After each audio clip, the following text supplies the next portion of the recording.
Would you benefit from a backdoor Roth strategy? What even is a backdoor Roth? In today's episode, we will talk about the pros and cons of a backdoor Roth, when you should consider it, and how to keep from making mistakes that could cost you dearly.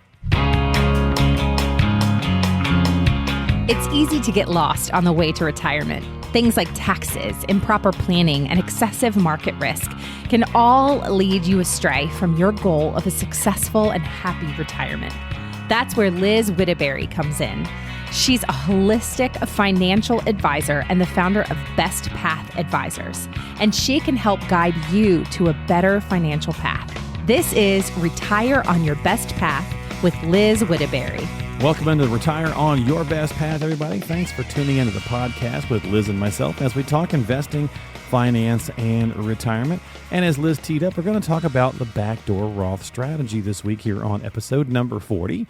And if you are not currently subscribed to catch new episodes when they come out, consider doing so. You can find us on Apple, Spotify, YouTube. It's certainly easy to do under Retire on Your Best Path, or you could just stop by Liz's website for lots of tools, tips, and resources like the podcast, as well as her YouTube videos at bestpathadvisors.com. That's bestpathadvisors.com. Liz, how are you?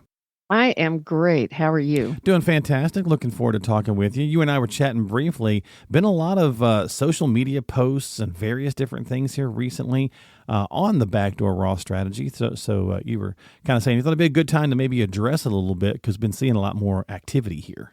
Yeah, I believe that as we're heading into these last 2 years of the lower tax brackets, because Tax Cuts and Jobs Act is going to expire at the end of 2025, and we'll go back to the old rules. Mm-hmm. That timeline is causing people to say, well, what can I do? What else is out there? How can I make sure that I don't have too much income down the road at a higher tax rate? And so I think that's what's bringing this up. It is one that we want to really talk about so people understand what even is this thing. Yeah, I was going to say, let's just start right there, right? Let's just get into it. So you may have heard the term, right? Clearly, most people are familiar with, a Roth.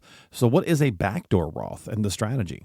Yeah, and it sounds strange because you're saying backdoor, like, is this even sneaky? allowed? Right, is this sneaky or what is this thing? But the IRS has confirmed that it is a valid strategy.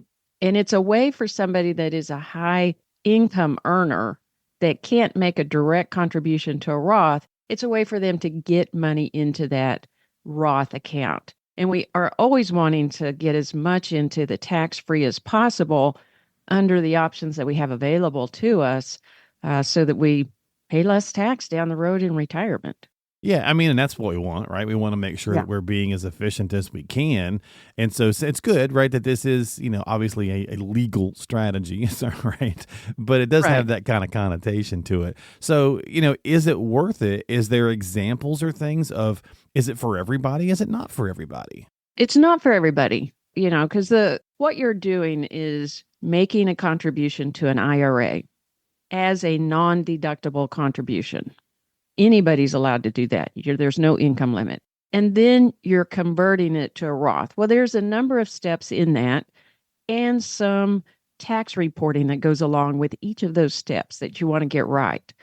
So it's not for somebody that can just put money directly into a Roth. Why go to the extra trouble of the backdoor Roth if you can just put it directly into the Roth? So it's for somebody that has the higher income and they're over the income limits.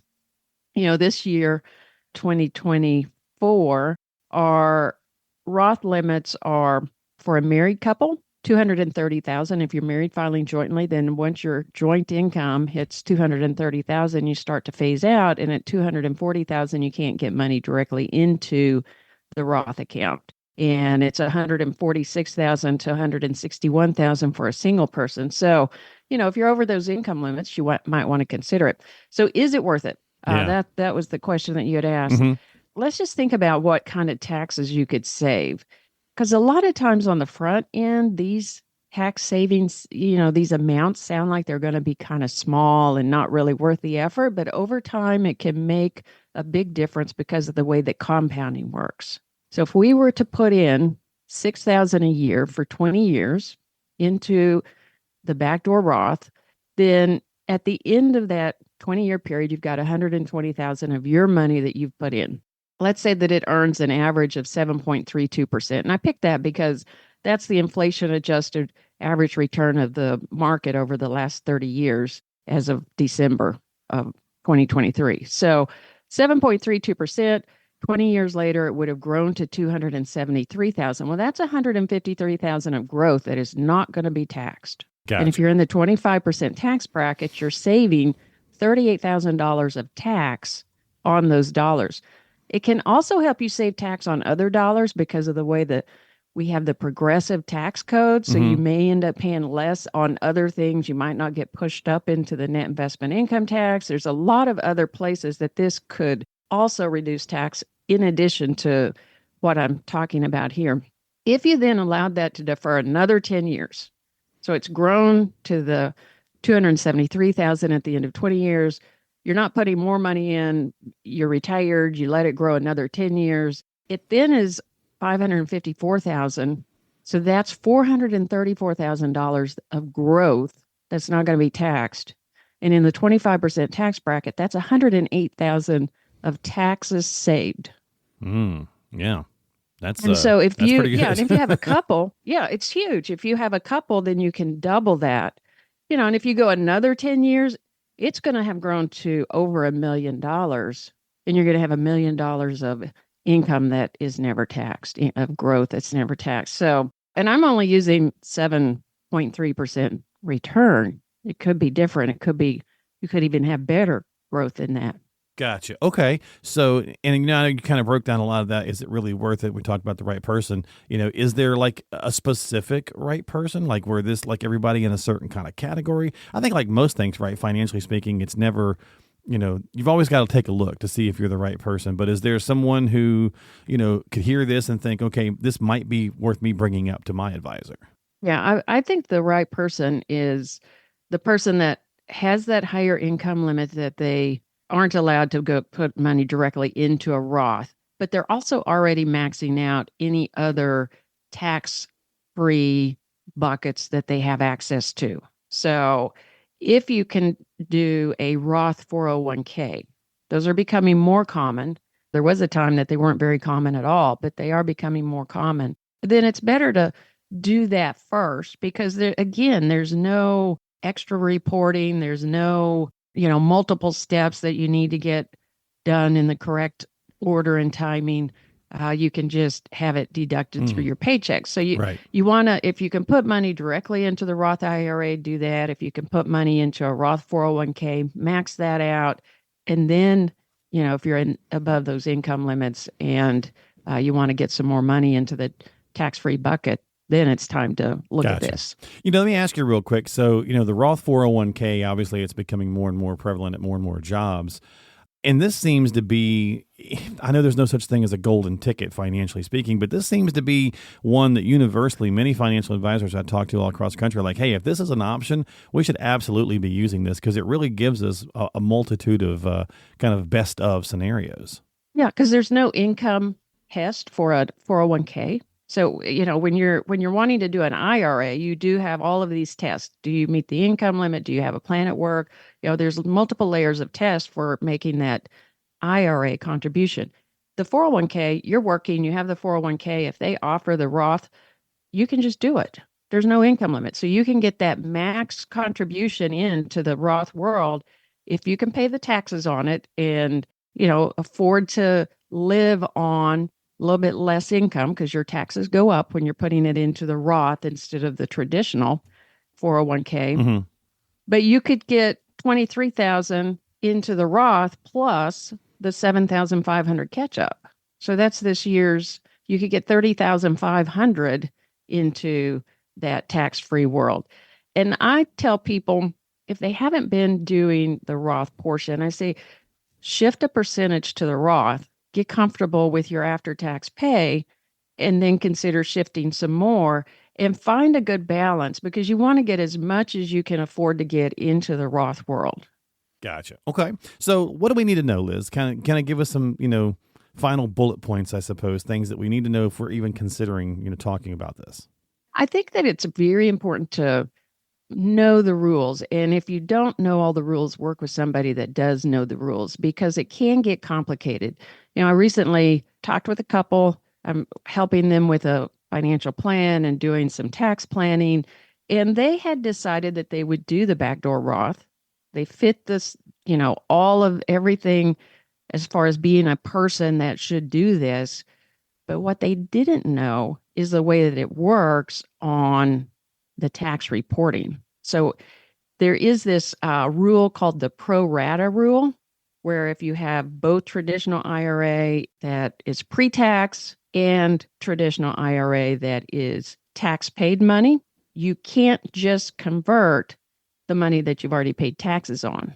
You have to convert pro rata. So if half of your IRA money is pre-tax that's never had money tax paid on it, and the other half is post-tax that you made as a non-deductible contribution, every time you convert, you're converting half and half, okay? Because the IRS says you have to convert both types pro rata to the way that you have it. Well, they didn't understand that, and they thought that they were converting just an account that was totally, post-tax. They converted that one account, and they wouldn't have any tax on it. But the IRS does not view your IRA money on an account basis. We do, because that's how we have it set up. And that's what logically makes sense to us. We're looking at, I've got this account over here and that account over there.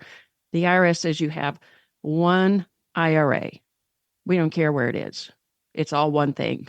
And so that cost them a lot in tax that they did not expect to pay. You also have to keep track of when you're doing the non-deductible and then you're converting it, making sure you don't pay tax on the same money twice. Right. And that can get missed because those tax forms that come out from the custodians aren't clear. They don't really know your whole picture to be able to report what your basis is. They know that the IRS looks at all of your accounts as your IRA.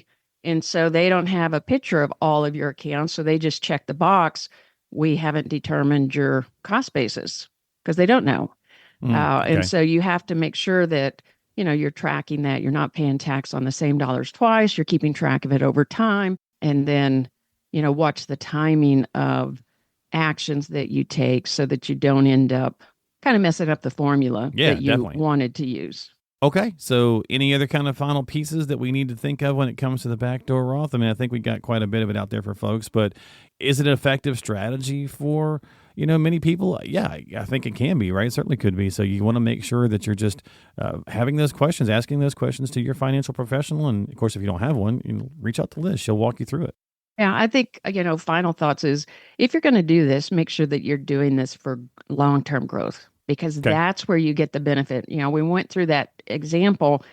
After 20 years, it was it was 38,000 of tax savings. After another 10 years, it was 100,000 of tax savings. And another 10 years after that, 250,000 of tax savings. So you want to be doing this for growth. You don't want to be putting money in that you're going to use soon. This needs to be your long-term growth. So fill up that tax-free bucket as much as you can for long-term growth, and that helps you be on your best path in retirement.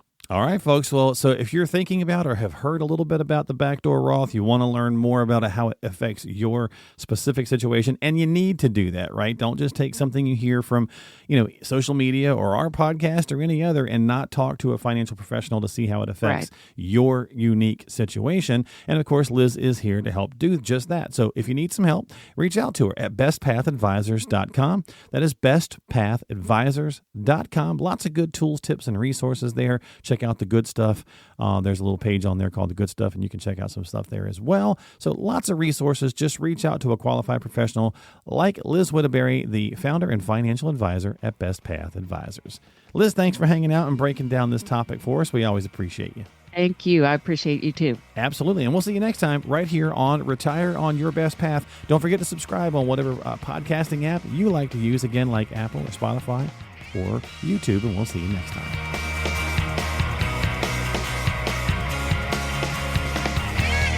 The preceding program is sponsored by Best Path Advisors, which is solely responsible for its content. Securities offered through J.W. Cole Financial, member FINRA SIPC. Investment advice offered through J.W. Cole Advisors. Best Path Advisors, J.W. Cole Financial, and J.W. Cole Advisors are unaffiliated entities. The opinions expressed by Liz Whittaberry should not be construed as specific tax, legal, or investment advice, nor as an offer to buy or sell any securities mentioned herein. Neither J.W. Cole Financial nor its representatives provide legal, tax, or accounting advice. Persons who provide such advice do so in a capacity other than as a registered representative of J.W. Cole. Investing is subject to risks, including the loss of principal.